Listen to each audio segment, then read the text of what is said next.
बिस्मिल्लाहिर्रहमानिर्रहीम। अस्सलाम वालेकुम नाज़रीन, आप यूट्यूब चैनल देख रहे हैं। मैं इमरान खान हूँ। खबरें मैं आपको दूंगा, कुछ खबरें बहुत बुरी हैं, लेकिन आखिर में जो खबर मैं आपको दूंगा वो बहुत अच्छी खबर है। लेकिन पहले जो बुरी खबरें हैं, जो अजीब खबरें हैं, वो आप सुन लीजिए कि पाकिस्तान में मामला कहाँ तक पहुँच गया। 27वीं आईनी तरमीम, मुकम्मल तौर पर पाकिस्तान के आइन का बेड़ा गर्क कर दिया गया। अब आइन को किसी भी तरमीम के बजाय तदफीन की ज़रूरत है। और ये जो टाउट तरह के लोग हैं, ये उछल कूद रहे हैं कि जब 28वीं भी आएगी, 29वीं, इसके बाद आप जो मर्जी कर लें। अब आइन नाम की चीज़ ही कोई नहीं है पाकिस्तान में। तो ये 27वीं आईनी तरमीम ने जो बड़े बड़े फर्क डाले वो क्या है। एक तो सदर पाकिस्तान आसिफ अली जरदारी, जिन्हें पाकिस्तान की सियासत में सबसे करप्ट सियासी हुक्मरान होने का एक परसेप्शन हासिल है, और ये परसेप्शन तमाम पॉलिटिकल पार्टीज में है। हत्ता कि पीपल्स पार्टी के अपने लोग जो हैं वो भी ये मानते हैं। बहुत सारे लोगों से जब ऑफ द रिकॉर्ड बात करते थे तो वो कहते थे जी है, अब ये हम करप्शन करते हैं इसलिए कि पंजाब के जो बिजनेसमैन है या बहुत तगड़े जो पैसे वाले हुक्मरान हैं, इनका हमने मुकाबला करना होता है। उनकी अपनी एक अजीबोगरीबी किस्म की मंतक है। शराफत की सियासत, ईमानदारी की सियासत का कोई मुकाबला तो नहीं होता। और आज इमरान खान सबसे ज्यादा मकबूल है, उसने कौन सी करप्शन की हुई है। तो एक तो जरदारी साहब ने ले लिया, ना सिर्फ इस्तिस्ना लाइफ टाइम, बल्कि अब उनकी बचत हो गई मौजे मचा।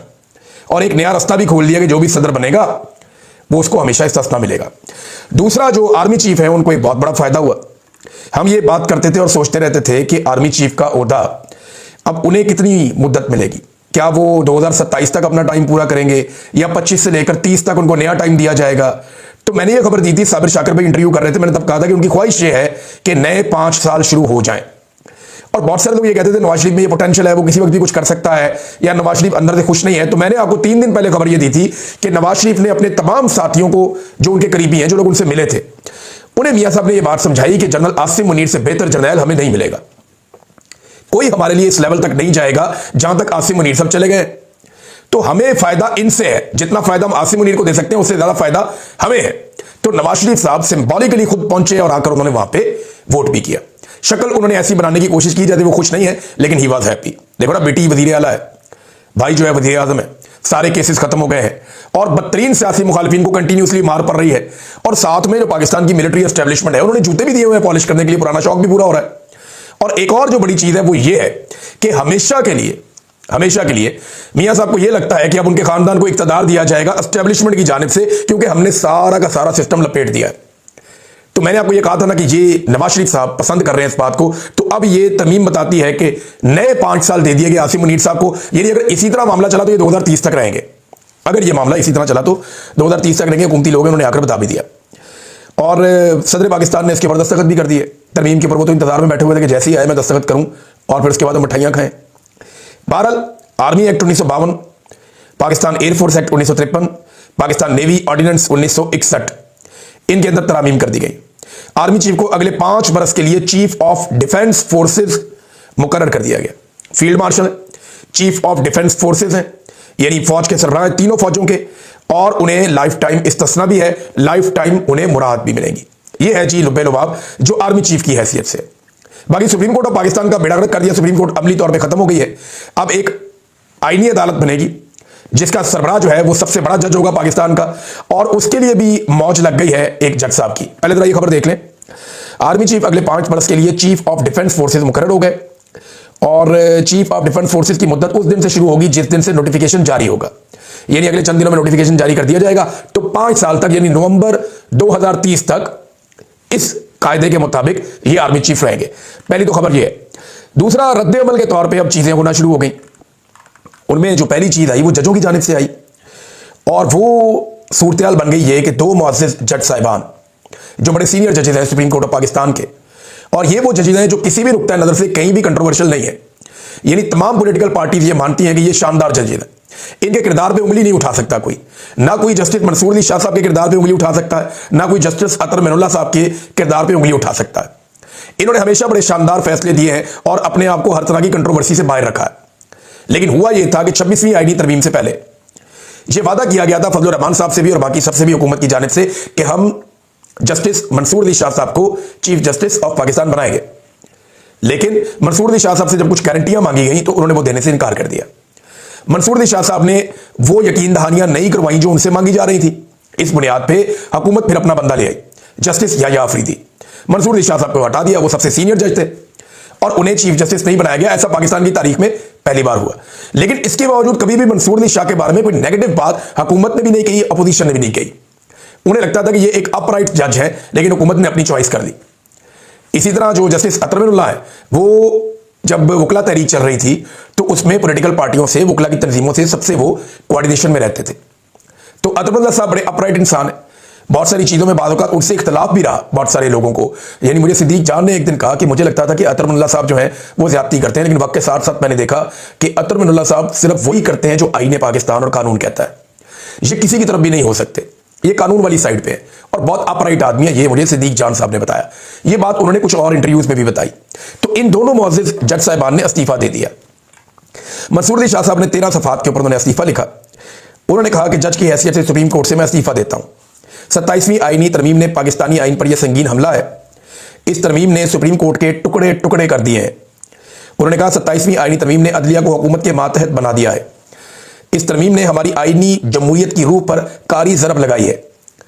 इंसाफ आम आदमी से दूर कमजोर ताकतवर के सामने मजीद बेबस हो गया है। आला अदालत को मुनकसिम करके अदलिया की आज़ादी को पामाल कर दिया गया है। तारीख गवाह है, आईनी नज़म में ऐसी तब्दीलियां देर पा नहीं होती। मेरे पास दो रास्ते थे कि मैं एहतजाजन इस्तीफ़ा दे दूं या ओहदे के ऊपर कायम रहूं, यानी खामोश रहूं, तो वो एक तरह की रजामंदी हो जाती। तो उन्होंने फिर इस्तीफे वाला रास्ता अपनाया। 27वीं तरमीम ने सुप्रीम कोर्ट का आईनी इख्तियार खत्म कर दिया। ऐसी अदालत में रहना मुमकिन नहीं जिससे इसका आईनी किरदार ही छीन लिया जाए। इस्तीफा हलफ से वफादारी का वाहिद साफ और दयानतदाराना रास्ता है। यानी मैं अपने हलफ से वफादारी करूंगा, क्योंकि जो मैंने हलफ जिस आइन के तहत उठाया था वो आपने सारा मामला ही खत्म कर दिया। तो मेरे हलफ का तकाजा है कि मैं इस्तीफा दे दूं। मैं हलफ से वफादार रहा, ये वो गवाही दे रहे हैं। उन्होंने कहा हुकूमत और मुतनाज़ अदालती क़यादत ने तरमीम को कबूल किया और चीफ जस्टिस ने इदारे के दिफा के बजाय अपने ओहदे को तरजीह दी। पाकिस्तान में हमेशा एक ही सुप्रीम कोर्ट रही है। इस्तीफे में उन्होंने लिखा कि तरमीम ने सुप्रीम कोर्ट के ऊपर नई वफाकी आईनी अदालत कायम की। नई अदालत अदालती, जमहूरी और आम कानूनी निज़ाम से मुतसादम है। उन्होंने कहा कि वफाकी आईनी अदालत को सियासी मसलियत के तहत वजूद में लाया गया। ये कोई इस्लाह नहीं बल्कि खतरनाक तरीन तनज़ली है। 26वीं तरमीम अदलिया की आज़ादी कमज़ोर करने का पहला कदम थी। फिर जस्टिस अतरमिनुल्लाह साहब ने भी अपना इस्तीफा दे दिया, सदर मुमलिकत को भिजवा दिया, जिसमें उनका कहना था कि सुप्रीम कोर्ट ऑफ पाकिस्तान के जज के ओहदे से इस्तीफा देता हूं। 11 साल कबल इस्लामाबाद हाई कोर्ट के जज के तौर पर मैंने हलफ उठाया था। अतरमिनुल्लाह ने बताया कि 4 साल बाद मैं chief justice Islamabad high court बना। फिर 4 साल बाद मैं उसके 4 साल बाद सुप्रीम कोर्ट ऑफ पाकिस्तान में आ गया। मैंने तमाम अदवार में हलफ का बुनियादी वादा एक ही था जो भी मैंने हलफ उठाया। उन्होंने लिखा कि यह हलफ किसी आइन का नहीं बल्कि आईने पाकिस्तान से वफादारी का हलफ था मेरा। यानी ऐसा नहीं है कि जो भी आइन होगा उसके साथ नहीं, आईने पाकिस्तान के साथ वफादारी का मैंने हलफ उठाया था। 27वीं तरमीम से कबल चीफ जस्टिस पाकिस्तान को खत लिखा था। खत में मुजव्वज़ा तरमीम पर शदीद तशवीश का मैंने इजहार किया। अतरमिनुल्लाह ने अपने इस्तीफे में लिखा कि खत के मंदरजात दोहराने की जरूरत नहीं है। खामोशी और बेअमली के पस मंजर में खदशात दुरुस्त साबित हुए। पाकिस्तान के अवाम की खिदमत मेरे लिए सबसे बड़ा एजाज रहा। उन्होंने कहा कि मैंने अपने हलफ के मुताबिक बेहतरीन सलाहियत से फ़राइज़ सर अंजाम दिए। आज वही हलफ मुझे बाकायदा इस्तीफा देने पर मजबूर कर रहा है जिस आइन के तहफ़्फ़ुज़ का मैंने हलफ लिया था। अब ये भी वही बात कर रहे हैं कि मैंने जो हलफ लिया था मैं उसकी खिलाफ वर्जी नहीं कर सकता। मेरा हलफ मुझे मजबूर कर रहा है कि मैं अब इस्तीफा दे दूं, क्योंकि अब वो अदालत ही नहीं रही, वो मामला ही नहीं रहा, इंसाफ देना मुमकिन ही नहीं है। तो यानी उन्होंने कहा जिस आइन के तहफ़्फ़ुज़ का मैंने हलफ लिया था वो अब बाकी नहीं रहा। मौक़िफ़ अपनाया कि खुद को कायल करने की बहुत कोशिश की मगर मेरे से मुमकिन नहीं हुआ। नए निज़ाम की बुनियाद अब आइन के मज़ार पर रखी जा रही है। जो बाकी रह गया है वो सिर्फ एक साया है। आइन जो है वो रूह से खाली है। फिर काफ़ी चीज़ें इन्होंने लिखी, बहुत सारी चीज़ें उन्होंने बताई। और मंसूर अली शाह साहब ने भी, अतरमिनुल्लाह साहब ने भी, इन दोनों ने इस्तीफा दे दिया। पाकिस्तान में अप्रिशिएट किया जा रहा है इनके इस्तीफे को। वकला तंजीमें अप्रिशिएट कर रही हैं, वकला बहुत बड़ी तादाद में अप्रिशिएट कर रहे हैं, अपोजिशन पार्टियां अप्रिशिएट कर रही हैं, हुकूमती जमातें इनके ऊपर तनकीद कर रही हैं कि इन जजों को इस्तीफा नहीं देना चाहिए था, बल्कि कुछ लोग कह रहे हैं अगर दे दिया तो कबूल कर लेंगे। यहाँ पे कुछ अशार भी लिखे हैं जस्टिस मंसूर अली शाह साहब ने, मैं आपको सुनाना चाहूँगा। ये अहमद फराज साहब के हैं। मंसूर अली शाह साहब ने जो अशार लिखे ये अहमद फराज साहब के हैं। मेरा कलम तो अमानत है मेरे लोगों की, मेरा कलम तो अदालत मेरे ज़मीर की है, इसीलिए तो जो लिखा तपा के जान से लिखा, जबी तो लोच कमा का ज़बान तीर की है। मैं कट गिरूं के सलामत रहूं, यकीन है मुझे कि ये हिसारे सितम कोई तो गिराएगा। तमाम उम्र की एज़ार नसीबियों की कसम, मेरे कलम का सफ़र रायगाना जाएगा। ये उन्होंने आखिर में लिखा अपने इस्तीफे में, मंसूर अली शाह साहब ने, और फिर उनका इस्तीफा आ गया। अब ये दो जज साहिबान हैं, क्या मजीद जज साहिबान भी इस्तीफा देंगे? इसका हमारे पास जवाब नहीं है। लेकिन ये जज साहिबान क्या करेंगे, ये है अब तक का सबसे बड़ा सवाल। क्या ये इस्तीफा देकर घर जाके बैठ जाएंगे, या ये भी इमरान खान की तरह घर बैठने की बजाय मुकाबला शुरू करेंगे? इनके पास दो रास्ते थे, या तो घर ही बैठना होता तो अदालत में रहते, और अगर इनकी गैरत ने गवारा नहीं किया और उन्होंने इस्तीफा दे दिया और फिर जाकर घर बैठ गए या अपनी अदालत करते रहे, अपना वो थोड़ा बहुत वकालत करते रहे, तो इनको कोई फर्क नहीं पड़ेगा। फर्क ये डाल सकते हैं जब ये कोई तहरीक शुरू करेंगे। और जो बातें इन्होंने लिखी हैं अपने इस्तीफे में, जब आप उन बातों को पढ़ते हैं तो आपको अंदाजा हो जाता है कि ये खामोश होकर नहीं बैठेंगे। ऐसा लगता है कि आने वाले दिनों में ये जज साहिबान कोई तहरीक शुरू कर सकते हैं, या कम से कम बार्स में जाएंगे, वकला से मुलाकातें करेंगे और एक मोमेंटम बनेगा। लेकिन क्या वो मोमेंटम बनने दिया जाएगा, इस पर हम अगले वीलॉग में बात करेंगे। अच्छी खबर जो है वो भी बाकी है, वो मैं आपको बाद में सुनाता हूं। लेकिन पहले ये देख लें कि जस्टिस अमीनुद्दीन खान साहब बार बार ये कहते थे 26वीं जो आईनी तरमीम, उसका मुझे क्या फायदा हुआ, तो आज उन्हें भी उनका जवाब मिल गया। 27वीं आईनी तरमीम जो है उसके अंदर जस्टिस अमीनुद्दीन खान साहब को आईनी अदालत का सरबराह मुकर्रर किया गया अब, और 3 साल की उन्हें मजीद नौकरी मिल गई है।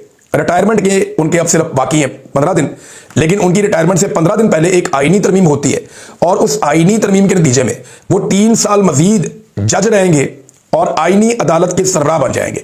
तो सारी ताकत उनके पास आ जाएगी।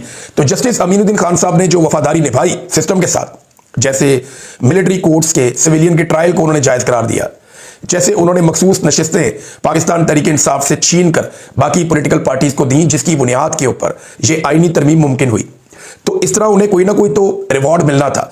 और रिवॉर्ड वो ये कि उनको 3 साल मजीद वो इस नौकरी पर रहेंगे और पाकिस्तान की अदलिया की सबसे ताकतवर पोस्ट के ऊपर वो इंजॉय करेंगे। अब जो दिखाई दे रहा है वो ये है। नाज़रीन, यही पाकिस्तान के आर्मी चीफ के साथ हुआ। आज से 15 दिन के बाद उनका मुद्दत मुलाजमत खत्म हो रहा था।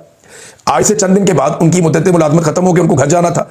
लेकिन हुआ क्या, एक आईनी तरमीम के नतीजे में एक नया रास्ता निकाला गया। उस रास्ते के जरिए से अब उनको नया ओहदा दिया जाएगा।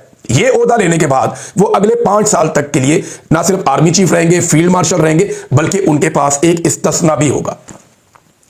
इस्तिस्ना की जरूरत क्या है, क्योंकि बहुत बुरे हालात हुए हैं गुज़िश्ता 3 साल में।